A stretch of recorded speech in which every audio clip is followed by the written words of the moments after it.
Buenos días, mi nombre es Alexander Vladimir Crane Ronson y el día de hoy les voy a exponer sobre la medición de la presión.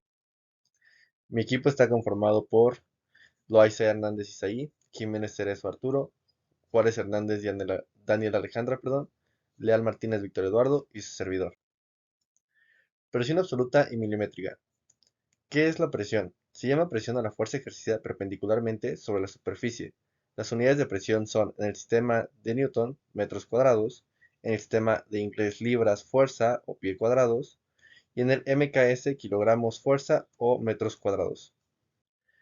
Presión atmosférica. Los gases también ejercen presión.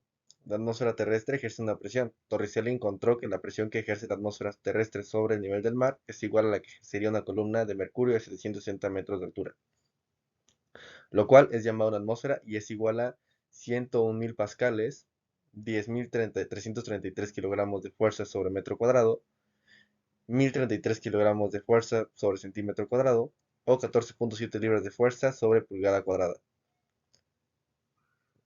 La presión atmosférica decrece con la altura sobre el nivel del mar. En México es equivalente a la presión que ejercería una columna de mercurio de 586 milímetros de altura. La presión absoluta se conoce como presión absoluta a la suma de presión atmosférica que se puede medir con un calibrador o manómetro, y la presión manométrica del fluido. En ingeniería, la presión absoluta es la presión de un sistema en relación con la presión de un vacío absoluto. La presión absoluta no tiene valor fijo, la misma puede variar según la temperatura o la elevación. La fórmula para este tipo de medición se expresa de la siguiente manera: P absoluto es igual a P calibre más P atmosférico. Presión manométrica. La presión manométrica, también llamada sobrepresión, es la presión medida con respecto a la presión atmosférica. La presión manométrica está referida a cero con respecto a la presión del aire ambiente o atmosférico. Esto significa que la presión manométrica varía en función de la altura sobre el nivel del mar y las condiciones meteorológicas. Es por eso que la medición de presión manométrica es suficiente para la mayoría de las aplicaciones industriales, debido a que todos los procesos de una refinería o planta de fabricación están expuestos a la misma presión del aire. Luego, la presión de vacío. La presión de vacío es la presión que está por debajo de la presión atmosférica. Se mide mediante medidores al vacío que indican la diferencia entre las presiones atmosférica y absoluta. En la atmosférica. La atmósfera está compuesta de distintos gases, además de vapor de agua en las proximidades de la superficie terrestre. La presión que ejerce el aire atmosférico se calcula tomando el nivel del mar como referencia. La presión atmosférica media es de 1013 bares, la equivalencia a una atmósfera, una unidad de presión que se utilizaba anteriormente.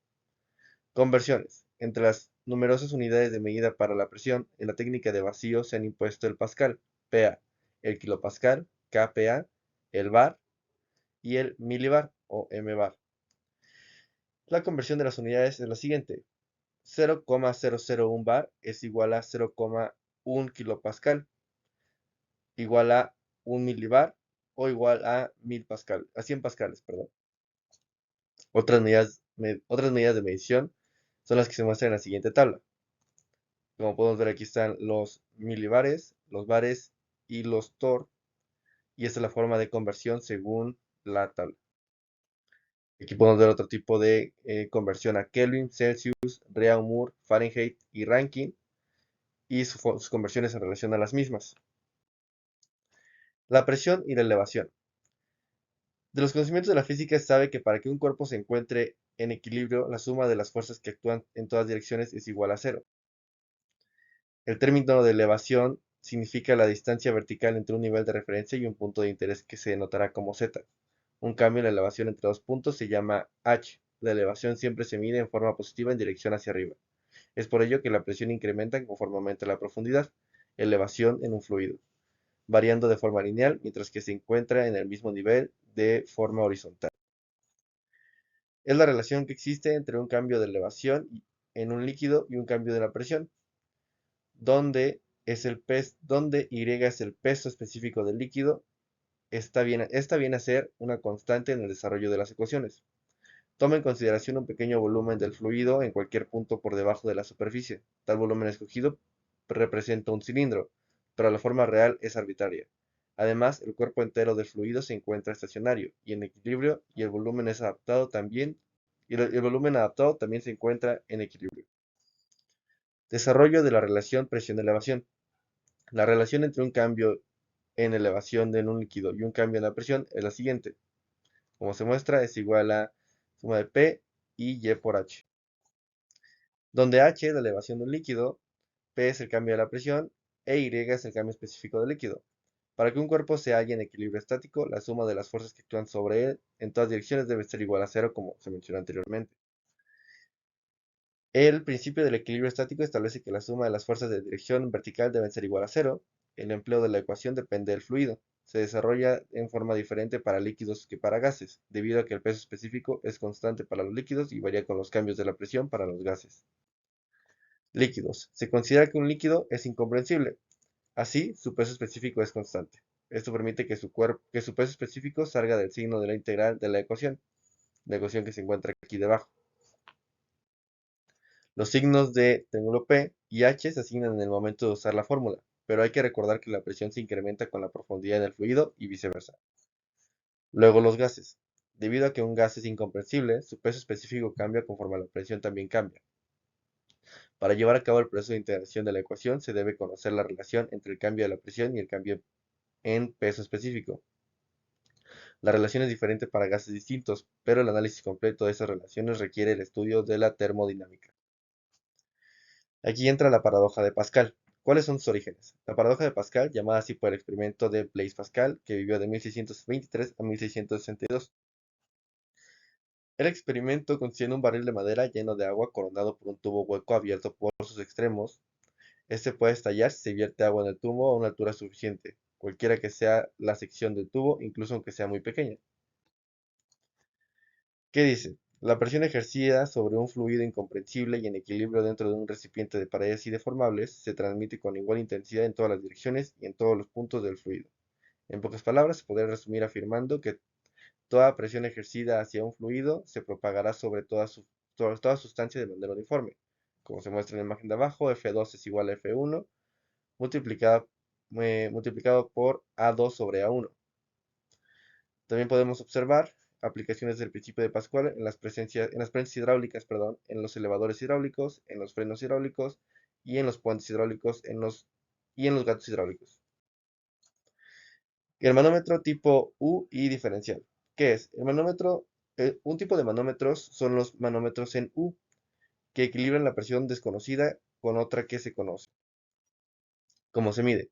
La presión se determina midiendo la diferencia en el nivel de líquido de las dos ramas. La mayoría de estos manómetros pueden ser utilizados como manómetros abiertos o como manómetros diferenciales, cuando indican la diferencia entre dos presiones diferentes de la atmosférica, perdón. ¿Para qué sirve? Sirve de forma exclusiva para medir líquidos y no trabaja por gases. Se debe poner un líquido en el tubo U y por lo general se usa el mercurio, porque es sensible a las presiones. Después, en un radical de la U se debe llenar con el gas que se quiere medir y sellar. ¿Dónde se utiliza? El tubo con apariencia de U es conectado a un envase que tiene dentro un gas. Se usa comúnmente para medir la presión del gas. ¿Por qué se llama también manómetro de mercurio? Se le usa también como manómetro de mercurio, ya que en el instrumento se le debe poner dos tipos de líquido, y en uno de ellos usualmente está utilizado el mercurio. Luego entra el barómetro. ¿Qué es? Es un instrumento que mide la presión atmosférica. La presión atmosférica es el peso por unidad de superficie ejercida por la atmósfera. Uno de los barómetros más conocidos son los de mercurio. La etimología. La palabra barómetro procede del griego antiguo babok, baros, que significa peso, y metrón, que significa medida. Funcionamiento. Los primeros barómetros estaban formados por una columna de líquido encerrado en un tubo cuya parte superior estaba cerrada. El peso de la columna de líquido compensa exactamente el peso de la atmósfera. La historia. Los primeros barómetros fueron construidos por el matemático y físico italiano Evangelista Torricelli en el siglo XVII. ¿Qué usos se le dan? Los barómetros son instrumentos fundamentales para saber el estado de la atmósfera y realizar predicciones meteorológicas. Las altas presiones se corresponden con regiones sin precipitaciones, mientras que las bajas presiones son indicadores de regiones de tormentas y barrascadas. Las unidades. La unidad de medida de la presión atmosférica que suelen marcar los barómetros se llama hectopascal, de abreviación HPA. Esta unidad significa hecto 100 pascales, unidad de medida de presión. La presión expresada como altura de una columna de un líquido. ¿Qué son? Al medir presiones en un sistema de flujo, los fluidos como el del aire en conductos de calefacción, la magnitud es tan pequeña que se mide en ocasiones con manómetros y la medición se lee como pulgadas de agua, pulgadas de columna de agua. ¿Cómo se lee y traduce? Para leerla debemos utilizar las pulgadas de agua y cambiarlas a libras por pulgada cuadrada, PSI. Aquí podemos ver un ejemplo de la fórmula utilizada para la medida de dicha unidad. Las equivalencias. A partir de la anterior función obtenemos que una pulgada de H2O es igual a 0.0361 PSI y una pulgada de H2O es igual a 249.1 pascales. Precauciones. Debemos tener en cuenta que la presión y altura de la medición pueden variar como resultado de la temperatura presente en el líquido. Medidores y transductores de presión. ¿Qué son? Son dispositivos capaces de medir la presión en un punto y mostrar el valor en otro punto, detectando la presión como una señal eléctrica que se muestra. Podemos encontrar en distintos tipos: medidor de presión tipo Burdon, transductor de presión tipo LVDT y piezoeléctrico. El tipo Burdon es un tipo utilizado para medir la presión, la cual se aplica a un tubo interior aplanado y el incremento de presión hace que se estire y se muestre la lectura. El tipo LVDT se lee introduciendo la presión a medir en un puerto, que actúa sobre el diafragma al que están unidos medidores de tensión, los cuales detectan un cambio de presión y lo proyecta el dispositivo de lectura. Piezoeléctrico es una carga eléctrica a través de un cristal que varía con la tensión que se ejerce sobre él, por lo cual el cambio de voltaje está relacionado con el cambio de presión.